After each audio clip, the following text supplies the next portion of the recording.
Welcome to the Legal Leaders Podcast, LawVu's community for in-house legal professionals. LawVu's mission is to accelerate the evolution of the in-house legal profession, and with this podcast, we showcase modern legal leaders from across the globe. We explore their unique journeys and how they're driving the transformation of our new profession.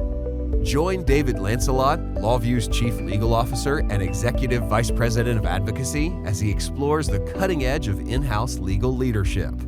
This is the Legal Leaders Podcast.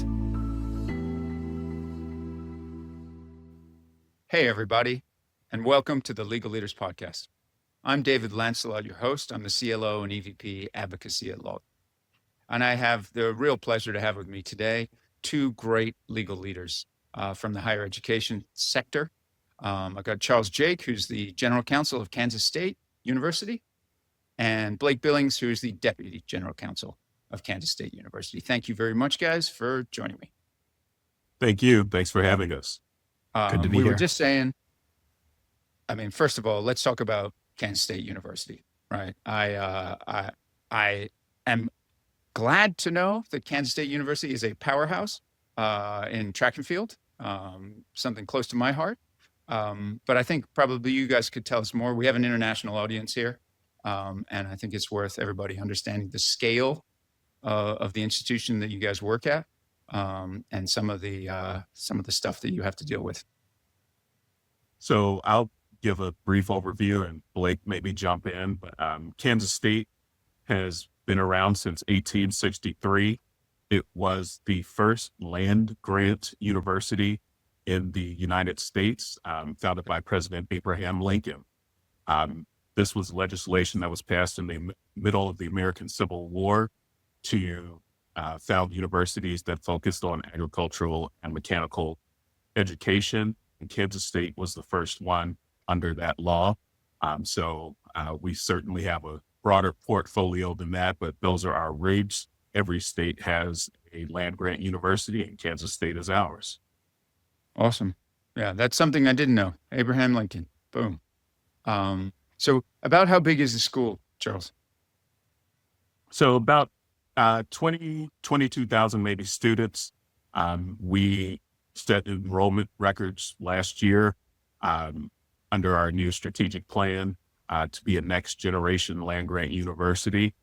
And things are going very well on that front with our student body and with our enrollment. Gotcha. And where are you guys located? So we're located in Manhattan, Kansas. It's about 2 hours west of Kansas City, Missouri. I know people have their eyes on KC with the World Cup games being played there. So if you jump on Interstate 70 and go west about 2 hours, you'll find us there in Manhattan, Kansas, the Little Apple. Nice. That's awesome. The Little Apple with connections to Abraham Lincoln. Go Wildcats. Awesome. So we've I think first met in person at the NACWA GC conference. I think that's the first time we connected personally. And I knew then and there that we could have a great conversation, particularly with the two of you guys, because I think there's this really cool dynamic of, setting up modern legal function for a really complex and high profile higher ed institution. And then how do you take that forward, Charles, as the newish general counsel of that institution? So thank you guys for being here and taking time out of your busy schedules to do that. So maybe now we kind of dive into your backstories. Blake, do you want to go first? How you got there? Sure. So I'm a native Texan. I spent, the first 35 years of my life in the Lone Star State. Been practicing law for 14 years and kind of tripped into higher education practice, working as in various law firms as outside counsel for community colleges, government entities, etc. Made the jump in-house and spent a few years as an assistant and working my way up through the Office of General Counsel at Texas Tech University. And then in 2001, jumped out of Texas and to Kansas for the first time as deputy GC here at K-State, and I've had the privilege of working for a couple different GCs and through a couple administrative transitions. Kind of unique background. In addition to kind of my legal background, I also have a PhD in higher education and still do some research around leadership, around organizational behavior, looking at how these kind of unique, complex institutions like K-State work, how people work together, and kind of how we work through silos. So sometimes when I'm kind of got my lawyer hat on and doing my deputy GC role, I think about that a lot and kind of bring that kind of perspective and that ability to connect to our faculty, to our 5,000 employees, and to the work I do. Right on. Yeah, and certainly something I've noticed, and maybe for people outside of higher ed, is, of course, you guys are on campus a lot, and that gives you the opportunity, I think, to do even more education. And so you run into people like Blake, oh yeah, I have a PhD, yeah, of course. I mean, who doesn't have a PhD, Dave? Like, right? So you meet these people. I meet them all the time in the higher ed space. They're like, yeah, I've got an MBA, a PhD, 3 degrees, and I also I'm a lawyer. Like, okay, awesome. Yeah. So it makes for, I think what I'm trying to say, it makes for a really interesting, obviously very well educated, but very thoughtful group of people. And like I go to NACWA events regularly, and man, the level of conversation is just, next level, I guess I would call it. Next level of conversation, because you guys are all so thoughtful. So Charles, give us a sense for how you got to where you are. Sure. I'm originally from Chicago. I went to law school at the University of Cincinnati in Ohio, and I worked in the court system in Cincinnati for 4 years, and an opportunity to work at my alma mater sort of fell into my lap in the General Counsel's office there. I started off reviewing contracts for biomedical research. That was pretty much my job. And over time, the job just grew and grew to encompass just about everything at the university. So I stayed there. I was there for 11 years before I had the opportunity to go to the University of Toledo, which is also in Ohio. It's about 3 hours north of Cincinnati, right near the Michigan border. And so the University of Toledo has its own hospital integrated within the university system. And so that was something new for me. It was a growth opportunity to get into some skills that maybe I didn't have before. And so I was there originally as associate general counsel, then deputy general counsel. And then when my boss retired, I was appointed interim general counsel and got the interim tag removed after about a year. I was there for a total of 9 years, about 4 years as the general counsel. And I was recruited to K-State. They rolled out the purple carpet, you'd say. They rolled out the carpet for me. Yes, that is one of our institutional values, is the color purple. And made me the offer I couldn't refuse. And here I am. So all told, between the 3 institutions, I've been in higher education for 21 years out of my 25 years practicing law. At this point, I couldn't imagine doing anything else. As you mentioned before, you get to meet some really, really smart people. And there's never a dull moment. It's never boring. You've got everything from student issues to housing to construction to, whatever area of law you can think of, this practice touches on it. So yeah, that's my lane. That's what I do. Awesome. Yeah. I mean, I think I've said this before on this show, but for anybody who hasn't heard me say this before, like, I think higher ed is one of the most complex areas of legal practice that I've ever encountered, right? Like, you could go to like energy or something and people are doing crazy stuff over in wherever in the world, but they don't have a nuclear power plant or a airport or a student body that's rioting or not rioting, man. In a football game, I'm not sure if they're rioting or not rioting, but whatever they're doing it, right? And at the same time, there's some crazy, thing coming from the federal government. There's First Amendment issue on campus, et cetera, right? And you guys are dealing with all of those things at the same time, while also, and I think this to me is, really one of the critical parts of what you guys do. Like instead of in the way that we think of it in the commercial world, I think like I do my job and we're driving this business forward. You guys are driving an institution forward, but you kind of know that institution's going to be there long after you're gone, right? It really will be like you're a part of its legacy, right? As opposed to you having some kind of commercial legacy where you made lots of money and whatever, and then the thing got sold and broken up and private equity came in or whatever. So it's a very different world, but I think, purpose-led, super complex, and lasts forever, basically, right? Like from a human perspective, really lasts forever. So I think it's a fascinating area of practice. What if legal intake could handle itself? With LawVu, AI-powered intake workflows triage requests, assess risk and urgency, automate routine work, and route matters to the right team with the right context before a lawyer ever picks them up.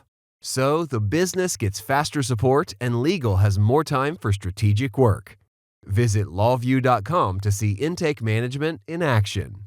It's the difference, right? And doing kind of for-profit work, which is important, but doing something for the public good, and something that's, I think, really unique about us that's different for a land grant, kind of public land grant institution from our kind of private or just public counterparts, is that we don't only have our 20,000 students and our 5,000 employees. We're spread across multiple campuses, and then for the state of Kansas, we serve this public good through our extension mission, which means that we have a presence in all 105 counties in the state of Kansas, and all of the taxpayers in the state have a vested interest in the longevity of this institution. And so whether that's delivering agricultural research or 4-H youth development programs, nutrition assistance, economic development opportunities. And so as kind of their lawyers, we get to dabble in all sorts of exciting, but really important community building programs that we agreed as the land grant, right, to take on as an institution. And that's something that I think our institution holds very dear and near to its heart, and kind of sometimes the institutional ethics officials we have to remember as we go through that day to day.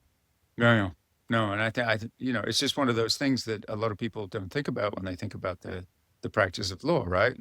It's summer. I guess you guys are summertime on campus, right? And I bet you have, younger people on campus now doing something, right? Like summer camps or whatever. Yeah. Absolutely. That is, there can be some tricky legal issues, right? I've got kids in camp at the moment. I'm sure you do too. And yeah, that's just another thing on the plate, right? Maybe I'm interested. I was thinking about this earlier.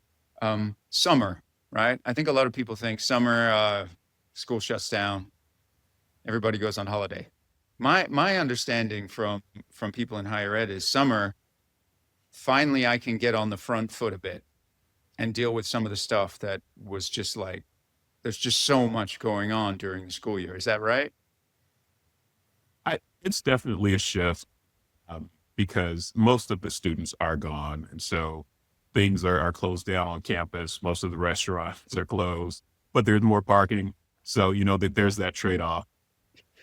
But beyond that, you don't have maybe as many of the day-to-day issues that you get from the campus being full. Sure. But certainly you have 12-month faculty, so they're still here doing their research. At previous institutions I was at, that had medical centers, those never closed down. And so you still had all the issues that arise from that. So, it's a shift, but the work definitely doesn't stop. Right on. Yeah. I can only imagine. And summer was my favorite time at UF, at the University of Florida, right? It was the best time to be a student, best time to be on campus. It's like you had the whole town to yourself. And the cool people were still there, right? people who actually loved being there were still there.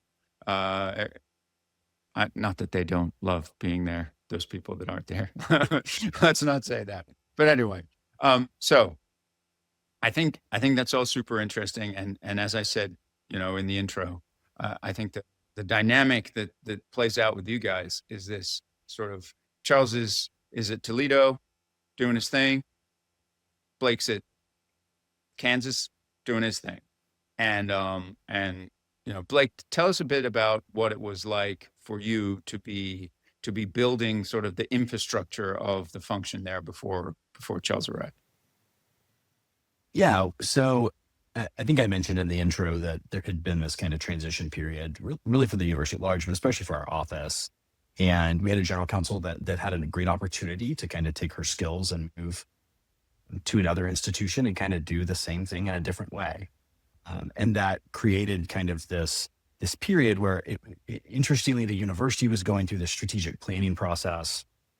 One, two, we were reallocated into new physical space. So there was a physical transition that was happening for our office. And then three, we had this period where there was no kind of captain of the ship.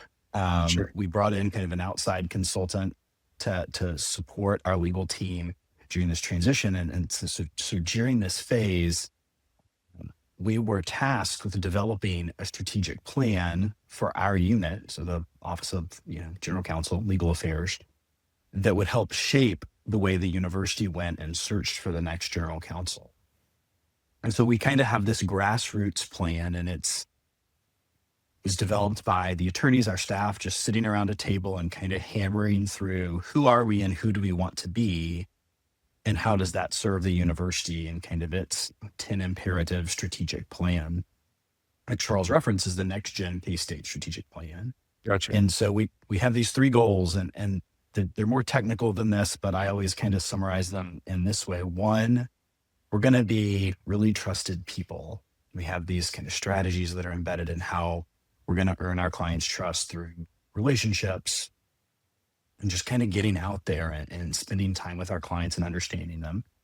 Our second goal is we're going to be really good lawyers, and we're going to spend time doing professional development and then doing the work that our clients need, not just the things, not just the have-tos, but the how do we advance the mission? How do we advance the institution? Not just how do we defend the lawsuit? And then three, we're going to do it more efficiently, and kind of they all work together, because to be able to do the good lawyering, you really have to be good, trusting partners. And then you also have to, with goal three, you have to have time to do it. And so how do we build a more efficient operation? And how do we build a team, and kind of what are we looking for when we onboard new attorneys to make sure that they're a good fit and that they fit into this system, and that they kind of are aligned with us on values and mission. So we built that. And then the university had this strategic plan that they could use to go recruit, right, and get a sitting general counsel from another institution that's done this work before, and come in and take the helm as captain of the ship. And in the process, we really, I think, strengthened the team to be ready kind of for that leadership. Yeah, no, very well said, Blake. And I think, Charles, that must have been something that when you saw they were thinking that way and acting in a sort of modern management sort of approach, that attracted you to the role. Absolutely. That was certainly part of the pitch.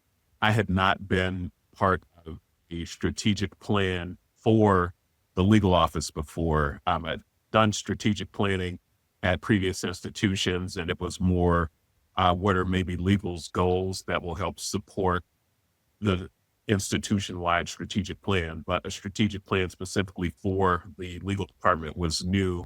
And that was encouraging that we were thinking about things in a very intentional way, not just how we support the institution, but how do we advance ourselves as an office, as a provider of services.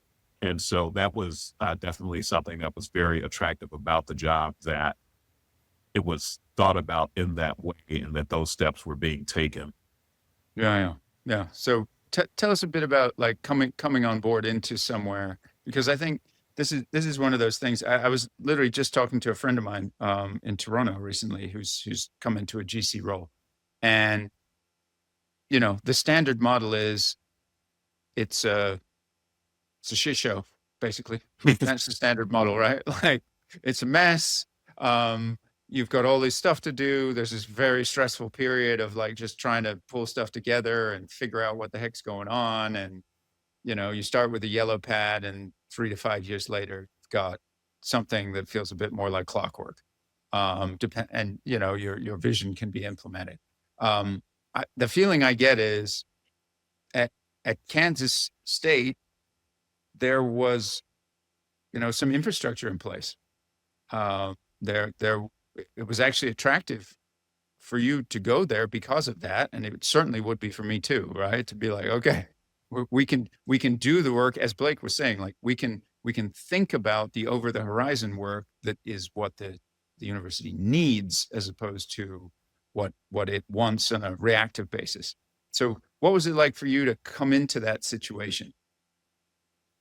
It was very refreshing. And I would say that the transition was handled very well. The interim general counsel that was here, he was familiar with the institution, familiar with higher education, and you have a team in place.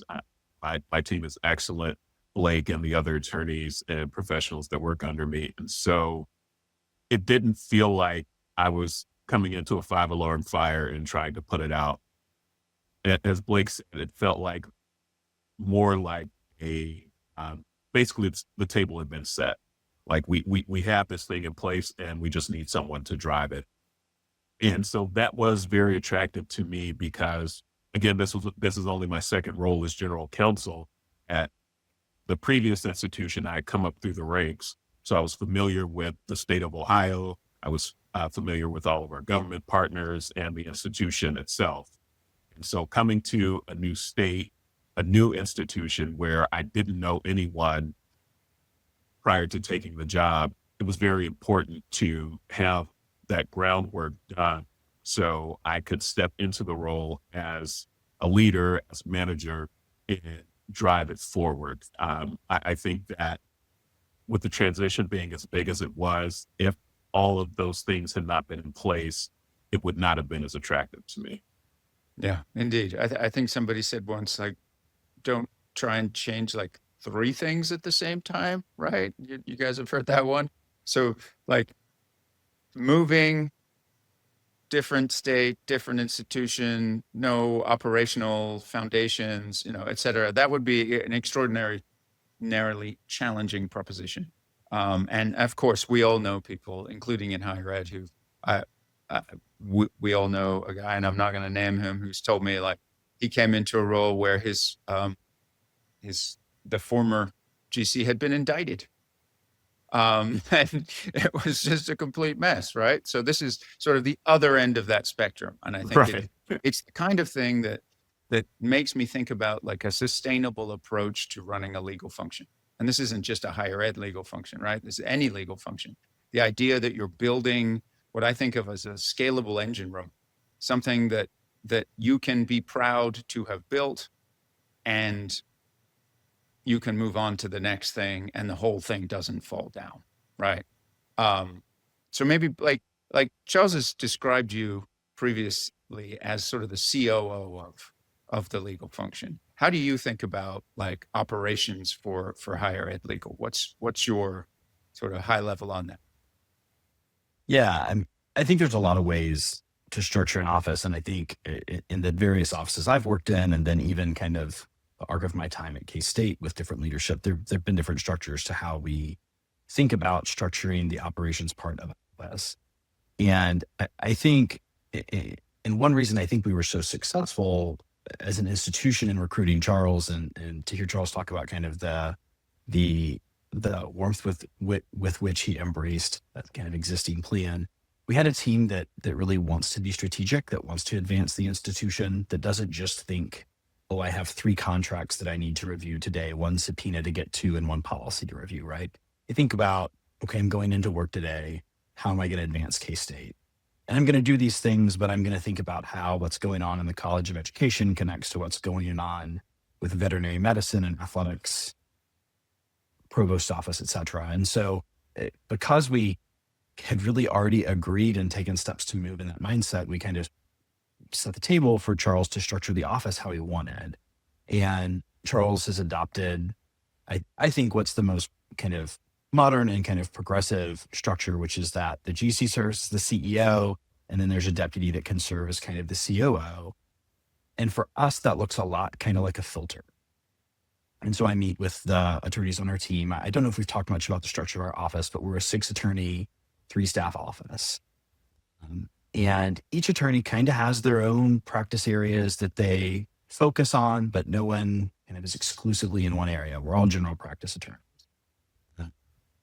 But we're building these liaison relationships as well. And so the idea is that there's too much going on across our enterprise for all of us to know everything that's happening. And so it's more efficient if we allow people to kind of focus on particular relationships and silos of the institution, while also maintaining a practice area that cuts across all of them. So I take on a lot of the weekly one-on-ones with our attorneys, and those aren't just kind of report ups. Those are supposed to be strategy sessions where we think about how does what attorney, in the employment space or in the College of Engineering space, how is what they're working on relate to this over here? And how do we maybe solve 2 problems at once? Or what have we learned in other aspects of the office? And so that kind of allows me to serve as that connective tissue across, but then a filter to Charles so that he's not worrying about, this kind of transactional contract for one college. He's worrying about the big picture issues with the president and the provost and the cabinet, his peers on the cabinet. And so for me, that puts me kind of at the intersection of everything that's going on, right? And I always tell Charles, I hope to get 95% of the filter right. And if we're doing that, I think we're doing pretty good. And so I'm looking for, I'm always looking for a tool or a kind of a shortcut to reduce the amount of time that I have to spend asking people what they're doing, that I have to spend, right? I don't want to do that kind of mechanical paperwork piece. I want to be able to have information in front of me and spend my time fixing problems because I have my own substantive portfolio too. And so, and then I need to be able to step in and support Charles whenever he needs it. And so when we look at kind of building the function, we've looked at how can we create efficiencies for the attorneys so they don't feel like they have a bunch of people looking over their shoulder, and how do we build a problem solving structure and let kind of the technical pieces take care of themselves. Yeah. And I think it, throughout, that to me all sounds like best practice legal function management from any sector, right? Like having generalists who have broader portfolios and can build relationships where you can't know everybody, you can't know everything and everybody, and then having vision management, I would call that second piece that I was just talking about, and then operations, right? Like leadership management and operations. And the operations part, the goal of it is to take the administrative work off the plate, answer as much stuff in an automated fashion as possible, workflows, templates, all that good stuff, right? And I think it works for higher ed. It works for higher ed. It's just like it works for commercial organizations. Yeah. Really enjoyed speaking with you guys. I know that you have lots to do to keep K-State being one of the top universities in the world. And hopefully you get to enjoy the summer a little bit. That would be great. But it's been really great talking to you guys. I appreciate you taking the time out of your schedules. And I look forward to seeing you both soon. Thanks for joining us. Thank you so much. Appreciate you for having us. Thanks, David.